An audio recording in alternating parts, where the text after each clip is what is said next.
Hi, I'm Sarah. Welcome back to my channel. Today I'm going to be telling you about the books I read in August and September. Some of you may be thinking to yourself, this is October, Sarah. Shouldn't you have already made these videos a while ago? And you would not be wrong. However, I've just been very busy lately. You know, you can see I've got like the oversized sweatshirt. I put a little lipstick on just for you guys to try and liven things up a bit. But honestly, I've been way behind. I haven't been reading as many books as I wanted to. I haven't been able to film videos like I would like to. I'm still out there. I'm still doing it. I've still got stuff to talk about. So let's do this. In August, I read 7 books. And I'm going to start off with my favorite of that month, which was The Last Time I Lied by Riley Sager. This was the last of the Riley Sager books that I had not read. And I really liked it. I gave it 5 stars. It was my favorite book for this month. It was not my favorite Riley Sager. Number 1 for me for Riley Sager is still Lock Every Door, followed by Home Before Dark, and then The Last Time I Lied.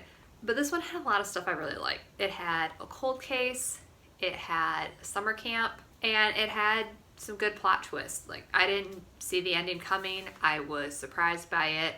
I was very intrigued. I thought it was good. It really does impress me how well Riley Sager writes female characters. This one I do remember had a bit of a misstep where a young, I think 13-year-old has her first period, and there's this moment where an older girl teaches her how to use a tampon, and then it's like not mentioned again. And, you know, I was a young girl. 1, you don't usually go straight to tampons. Riley Sager, take note. And 2, it's not like you put in 1 tampon and then you're good and there's nothing left to discuss about having your first period. But for the most part, it was really good. The mean girls at camp thing was covered well, and I liked the main character. This is a mystery thriller. This is a Riley Sager. You're expecting a twist. Even expecting the twist, I didn't see it coming. I didn't quite know what was going to happen. Honestly, I just really love a cold case, and I think that's what made this one 5 stars for me. I also read 3 4-star books. Happy and You Know It, In 5 Years, Princess Academy, oh, there's actually 4, and Hope Was Here, which is like a reread of one of my childhood favorites. I think I read it just because I just wanted something easy that wasn't going to keep me up late, just something quick and simple and comforting. So I read Hope Was Here. This was one I actually read in high school, and it's hard for me to explain why this is one of my longtime favorite books. I don't even think it's like a 5-star book. Like, I know it's not that great, but I love actually reading it. It's about this girl who was adopted by her aunt, and her aunt is a cook, and the girl works as a waitress, the girl Hope. And they move to this new town and start working at this restaurant, and the owner of the restaurant decides to run for mayor. So there's all this political stuff mixed in with the restaurant stuff. I really like the writing. I really like the descriptions of food and the restaurant business. The problems I have with this book are that it reads like it was written for an 11-year-old, but Hope is 16. She acts like she's an 11-year-old. And the villains are very clear, bad, not morally ambiguous villains, and everything's just really oversimplified. So it's supposed to be like this teen book, but really it's written for it's like middle grade, even though I think it's marketed as young adult. I think it's supposed to be a young adult book. It's really middle grade. But I love it. I don't know why. I go back to it often. I have a physical copy that I'm pretty sure I stole from my high school, and I just really like it. I don't have a good explanation. Happy and You Know It was just okay.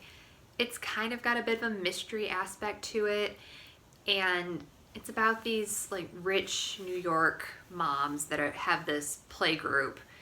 I don't want to give away the twist because the twist is quite funny and it's fun to read, but it was one of those where I found myself kind of rooting for the bad guy, and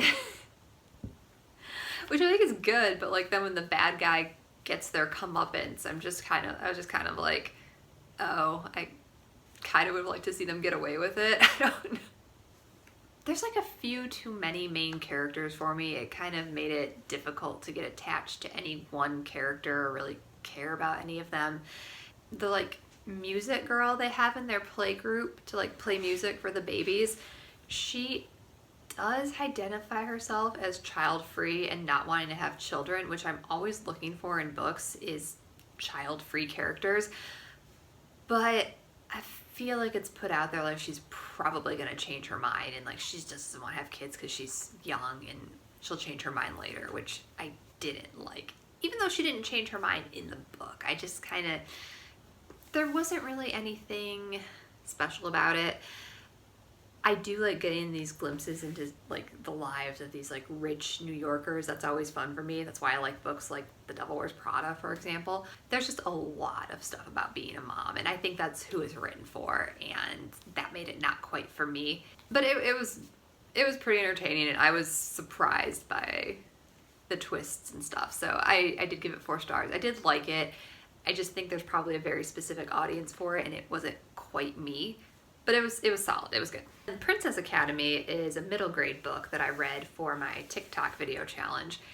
And this was just kind of a fun book about this girl who lives in this kind of faraway territory of her kingdom, and it's been prophesied that the prince's wife will be from this territory she lives in. So they send these people to set up this Princess Academy to prepare all the girls within a certain age range to be the prince's wife. And then he'll pick one. And it's kind of like The Selection, except it's not really a romance. So I appreciate that aspect of it. And it was fun and entertaining little read. I only gave it 4 stars though, not because it's a middle grade book, but because I think there are books that do what it was trying to do better. And there were some awkward moments in it for me where it's almost like it's encouraging cheating? I don't know how to quite explain it, but they're the Princess Academy, and they have to take this test, and there's this big party, and the mean headmistress tells them that if any girls don't pass this test, they won't be allowed to go to the party because they haven't been studying well enough. And the main character basically finds a way for everyone to cheat on the test to make sure that everybody passes and gets to go. And this is like presented like the right good thing for her to do because the test was unfair, except kind of wasn't. So I don't, like, the whole thing about them having to attend the Princess Academy is stupid, and most of them don't want to be there, but I don't quite understand what message they were going for with letting that be a major plot point. And then there's another major plot point where, this is spoiling it, so skip ahead if you have any interest in reading this book, but the girl that ends up marrying the prince isn't even from the territory. She was actually a rich girl who lived like in the capital or whatever and knew the prince growing up, and her father always wanted her to marry the prince. And then when this prophecy happens saying that his wife had to be from this faraway territory, the girl's father like ships her off there to live with these people that he says are her cousins so that she'll be from the territory so that the prince can then choose her as his wife. And that's what happens. And it's presented like, oh, it's okay, it all worked out because, you know, they were actually in love and they wanted to marry each other and true love conquers all or whatever. But that's not at all why this girl's father shipped her off. Like, he was cheating the system to try and make his daughter queen, and he won. And I just don't know what message the book was trying to send with those examples. But overall, the main story of the main character just kind of like finding her place on the mountain and finding the place in her village or whatever, that's all well and good. But there's just like some kind of weird things to it. But I talk more about it in the TikTok video, so check that out. And then In 5 Years.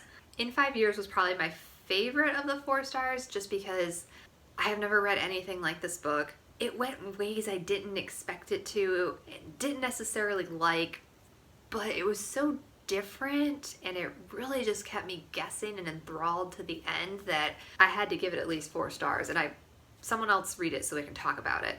This is about a young woman who is hoping to become engaged to her boyfriend, and she has this job she really loves and she feels like her life is perfect and exactly how she always wanted it. And on the night that she does get engaged, she falls asleep for an hour or so on the couch and wakes up 5 years in the future, and she's living in this completely different apartment with this completely different man. And then she wakes up and she was dreaming and she's back in her original apartment with her original fiance, and she's just completely baffled about what happened. And she goes on living her life, but she like can't ever forget it because of how real it was and how weird and strange. And I had an idea of where this book was gonna go, and I was very wrong. And I respect a book that can do that. And also, there are some parts in this book that were just like heartbreakingly sad, and I had no idea it was going to go there. And those parts were very well written. I don't quite agree with the ending of the book and the way it all went, but it was really interesting. And I have another book by the same author that I picked up at Goodwill or somewhere that I'm interested to read because of how I felt about In 5 Years. So stay tuned to hear my thoughts on this one. I liked it, and I was enthralled the entire time I was reading it. I would recommend this one. It's unexpected. And that's a contrast to The Night Swim, which I gave 3 stars. And I think maybe I was expecting too much from this one. It's about a woman who runs a podcast where she has solved some murders on her podcast, and she goes to a small town to cover the trial of a rape that is happening. And she gets tangled up in this cold case of another rape that had happened like 15 years ago or something. And it was just okay. Like, there came a point in this book where you kind of, there just weren't that many people that could have been involved, and it was kind of easy to figure out what the twist was going to be. There was just only so many people it could have been, because you knew the 2 crimes were going to end up being related somehow. And something about the writing I just didn't connect with. I didn't like the wording, the way the words were used. It didn't work for me. The cold case is being brought to the podcast woman by the sister of the original victim, and that's all fine and good, but she's like legit stalking this cold case lady for a long, like they don't meet up for a long time. And there's just no reason for it. The podcast lady's trying to meet the woman with trying to tell the story of her sister, and she just keeps like scurrying into the bushes and hiding and stuff, and it was just drawn out longer than was necessary in my opinion. And then yeah, the whole resolution was just okay. And some of the scenes, the cold case in particular, the flashbacks they were hard to read. That story was just devastating. I can't say it was poorly written because I'm still thinking about some of these. When I think about this book, that's one of the first things that come to mind is this particular scene with this young girl and gang rape, basically. And like, it hurt me to read it. It really did. And I think the other rape was the trial that's like going on in the present day. The rape in that case was handled well too. I think I really didn't connect with the writing for this one. And that's why I only gave it 3 stars. But it's a solid read if you're looking for something like that. But, you know, trigger warnings, there's some very graphic descriptions. There's some pretty graphic descriptions of rape, and there's some stuff that was just hard for me to read. And I don't shy away from violent reads usually, but there was some stuff that was hard to read. And then my last book for the month of August was Furyborn, which was another book I read for my TikTok challenge. I don't have much to say about Furyborn. It was okay. It's this giant, sprawling epic. The first book, which is all I read, doesn't really have its own arc. Like, it's just 1/3 of this big trilogy story. So it's kind of hard to describe the plot in that way because there wasn't really much of a resolution, and I don't plan on continuing this series because I just wasn't that into it. But it's about 2 girls 1,000 years apart, like 2 separate timelines, and I don't remember. One of them has these like magic powers, and she's going through all these trials because everyone thinks she's this legendary Sun Queen. So she's trying to complete the trials to prove she is the Sun Queen. Because if she's not the Sun Queen, then she must be evil and they're going to kill her or something. I don't really remember. And the other girl in the more modern timeline is this assassin, and her mother's gone missing, and she's trying to get her mother back. And it's really obvious from like the very beginning how these 2 timelines are related, even though it tries to do a big reveal later on. It's obvious the whole time. It's like, I don't even know if they were trying to hide it, but then the reveal makes it felt like they were trying to do a reveal, even though it was so obvious. But anyway, it's high fantasy, magic powers, swords, all of that. it was just, I talked more about it in the other video, and I reviewed my thoughts on it sooner after I read it. It's just so fucking long, like these YA fantasies are. It wasn't terrible. I'll talk about the terrible one when we get to September, but it just wasn't my thing. And in September, disappointingly, I did not read a single 5-star book. My favorite book for the month of September was called The Space Between Worlds. I gave it 4 stars. This is one of my Book of the Month Club books, and it's from a debut author. She has not yet written any other books, but I am extremely excited to see what she writes next, because this is a very sci-fi type book about a girl who is a world walker. Like, she's able to travel between alternate universes. Yeah, that's the main plot. I don't want to talk too much about the plot, because that wasn't really what I liked about it. I just loved this writing. It is so hauntingly beautiful, and I got lost in it so easily. I will say, the plot drags a little in the middle. She gets caught up in all this drama in this alternate universe that doesn't really have that much to do with her universe. It kind of like lost me for a little bit. Overall, it's very good, and I am extremely excited to see what this author writes next, because I do not read a lot of science fiction.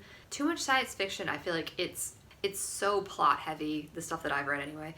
They don't spend enough time on characters, and there's not a lot of sci-fi that's written in this type of style where it's all about the emotions and the feelings, and that's the type of stuff I like. Like, that's what gets me. If someone's walking between worlds and seeing all these like different versions of themselves, like, I want to know how that feels. And that's what this gave me. Some of the plot does drag a little in places, and also you're like, because there's alternate worlds, there's like these alternate timelines, so you're learning about the same characters but in different worlds, and you're watching them do different things, and sometimes it just gets a little redundant and boring, but there could have been more of the love interest too. If you look at the cover is absolutely gorgeous, and the main love interest is a girl named Dell, who's one of the scientists that works for the company. It's actually all based on these misunderstandings, but the main character, Kara, thinks that Dell isn't interested in her because she's from like the rough side of the wall. It's just all this like angsty built up stuff, and I wanted more of it. I wanted so much more of it. But what was there was good. And I really like this one, and I'm eager for other people to read it and discuss it with me, and I'm very eager to see what this author writes next, because this was great, and I want to see what else she can do. I also read a book called Afterwards. This was my other 4-star, and it's from an author that I had read a book from probably almost 10 years ago. I think I was out in Arizona when I read this book, Sister, and I liked it, and I ended up buying on my Kindle what I think was the next book from that author called Afterwards. And I started it and I didn't finish it, and for some reason last month I stumbled across it on my Kindle, and I was like, I'm gonna finish that fucker. And I did, and it was really good. It's about a mother and daughter, and they have been involved in this accident, and they are both basically in medically induced comas, or in comas. One's medically induced, the other just legit is like in a coma. And while they're in these comas, they're also outside of their bodies and able to like spy on everyone around them and communicate with each other. And it sounds really trippy and weird, and it is, but it's just like very beautifully written. It takes some strong writing to kind of save that like ridiculous idea and like actually make it sad and painful to read, but it does it very well. At a certain point it does get a little too like detective novel-y, which feels weird because there's also this like fantastical element to it. It's very sad fantastical element, and then at the same time it's kind of like they're acting like little junior detectives or whatever, so that's kind of a little, but for the most part the balance is very good. The story was good and the characters were good, and I like this one. It's different and is very interesting. And then Ruth Ware wrote a new book, and there's only one Ruth Ware book I haven't read still. It's The Lion Game. The Lion Game? The Lion Game, yeah. I haven't read that one yet, but this one might be my least favorite or most disappointing of hers so far. And it started off really strong. It's about this like corporate retreat at this ski resort, and they get snowed in by an avalanche, and then people start dying one by one. You gotta find out who it is. And the writing's good. Ruth Ware, her writing is always really good, really atmospheric. I was really into the setting, but the mystery was just, it was just really easy to figure out. Like, really, really easy and obvious early on. And there's a bunch of different characters, and they've all kind of got a little bit of their own side dramas going on, but none of that ends up being important, and we don't really go into it that much, and it's just, it just fell really flat. I wish it had been better. I really wanted this to be as good as The Turn of the Key or Death of Mrs. Westaway, or even In a Dark, Dark Wood, which I complained about that one, the plot being too obvious as well.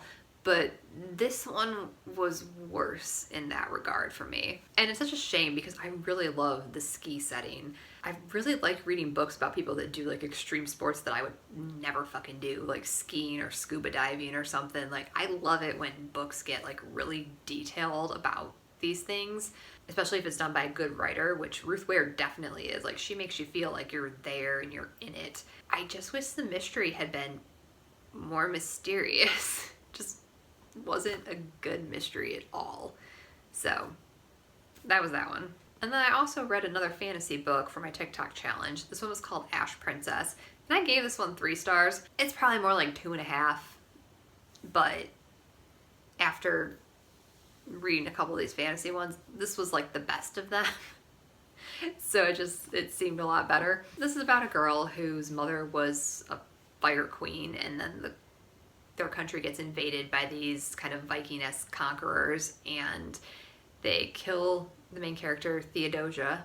They kill her mother, and they basically keep her alive as like this ash princess display of something. I don't know, that's kind of the stupid part. Like, why did they ever keep her alive? But they did, and she decides she's gonna seduce the new king, or he's not a king, what do they call him? They call him the Kaiser.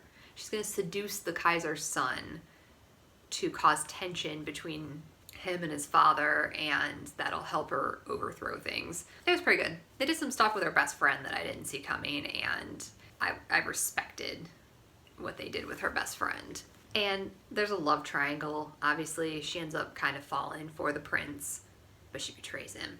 And she also ends up falling for kind of like her childhood love interest that's like helping her with this whole overthrowing plan. But I'm not 100% sure who she'd pick. Probably the Kaiser's son, because it's like more scandalous. And they say that in these YA like love triangles, they always pick the new guy versus like their childhood love. And that does seem to generally be the case, so probably she'll pick the Kaiser's son. But whatever, I might actually read this one. There's nothing new or groundbreaking about it, but the writing was fine, and it wasn't as overly crazy bloated as some of these fantasy books tend to get, so I thought it was a decent read. And then from Blood and Ash, there's a sizable chunk of my TikTok video dedicated to how much I hated this book. It's a fantasy book. There's like a sacred maiden that's supposed to be kept protected and pure, and then her bodyguard that she's got the hots for. And all of that sounds well and good, but this author just threw in every other fantasy element you could come up with. Like, there's werewolves, there's zombies, there's a wall, there's mist, there's vampires, she has these magic powers where she can sense people's feelings. I don't even remember, just like all these different fantasy elements just randomly thrown together and then like mixed up into sort of a plot, but not really. It's never even explained exactly what the fucking maiden is. I have no idea why she's important to these people or what she's supposed to do. And obviously, like, this was supposed to be more of a tortured romance, I think, than an overly detailed plotted fantasy book, but there's not enough tortured romance. There's a sizable chunk of the book where the love interest is just, I don't know where the fuck he is, but he's not around being tortured. And then once he does show up, there's just not that much torture. Like, he's into her, she's into him, they both seem fine with it. They're like, oh, it can't work because she's the maiden, but fuck it, we're gonna bang anyway. And then he turns out to be evil, but she fucks him anyway, even when she knows he's evil, and like responsible for the death of her like father figure bodyguard guy. Like she gets over that extremely quickly. It was just bad. It was extremely long. Not that much really happened. Like what I just described is most of the plot. It was terrible. Like, don't read this. All right, and that's it. That's what I read September and August. October's probably going to be a slow month. So don't be surprised if you see an October, November combo video as well. But thank you to anyone that's still watching. Please subscribe to my channel, give this video a thumbs up if you liked it, and I'll see you guys next time.